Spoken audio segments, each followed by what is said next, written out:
বেশ কিছুদিন থেকেই আলোচনায় এক তরুণীর সঙ্গে চার নেতার অন্তরঙ্গ সম্পর্ক জানিয়ে চলে দেশ জুড়ে আলোচনা। চারজনের সঙ্গেই ভিডিও ভাইরাল হয় ওই তরুণীর। প্রথমেই ওই তরুণীর অন্তরঙ্গ মুহূর্তের ভিডিও ভাইরাল হয় এক ছাত্রলীগ নেতার সঙ্গে।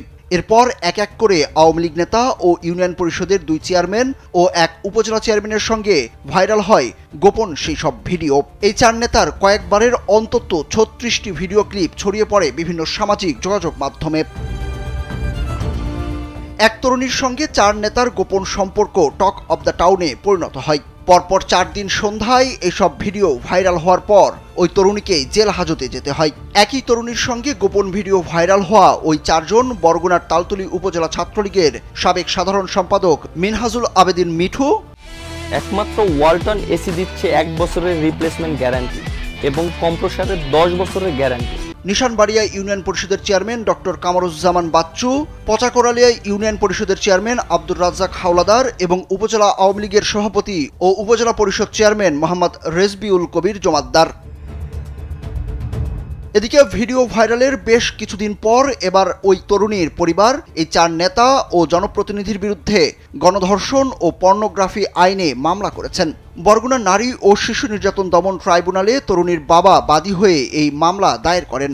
আদালতের বিচারক মোহাম্মদ মশিউর রহমান খান মামলাটি আমলে নিয়ে পটুয়াখালী পিবিআইকে তদন্ত করে 7 কার্যদিবসের মধ্যে প্রতিবেদন দাখিলের নির্দেশ দিয়েছেন। এক উপজেলা চেয়ারম্যান, 2 ইউপি চেয়ারম্যান ও ছাত্রলীগ নেতার বিরুদ্ধে মামলা হওয়ায় উপজেলাব্যাপী চাঞ্চল্যের সৃষ্টি হয়েছে। তাদের বিরুদ্ধে শাস্তি দাবি করেছেন এলাকাবাসীও। এদিকে মামলার বিবরণ সূত্রে জানা গেছে ওই তরুণী এই চার নেতার লালসার শিকার। সবাই প্রলোভন দেখিয়ে একের পর এক তাকে ধর্ষণ করেছে। মামলা সূত্রে আরও জানা গেছে প্রথমে নিশানবাড়িয়া ইউনিয়ন পরিষদের চেয়ারম্যান ডক্টর কামরুজ্জামান বাচ্চু মিয়ার সঙ্গে ওই তরুণীর প্রেমের সম্পর্ক গড়ে ওঠে। এরপর চেয়ারম্যান বাচ্চু বিয়ের প্রলোভনে একাধিকবার তাকে ধর্ষণ করে। সে সময় তিনি তা ভিডিও করে রাখেন। এরপর ভিডিও দিয়ে ব্ল্যাকমেইল করা হয়, তাকে বাধ্য করা হয় পচাকোরালিয়া ইউনিয়ন পরিষদের চেয়ারম্যান আব্দুর রাজ্জাক হাওলাদার ও ছাত্রলীগ নেতা মিনহাজুল আবেদিন মিঠুর সঙ্গে শারীরিক সম্পর্ক করতে। সে সময় তারাও ভিডিও ধারণ করে রাখেন এবং আগের মতোই বাধ্য করা হয় উপজেলা আওয়ামী লীগের সভাপতি ও উপজেলা পরিষদ চেয়ারম্যান মোহাম্মদ রেজবিউল কবির জমাদ্দারের সঙ্গে শারীরিক সম্পর্ক করতে।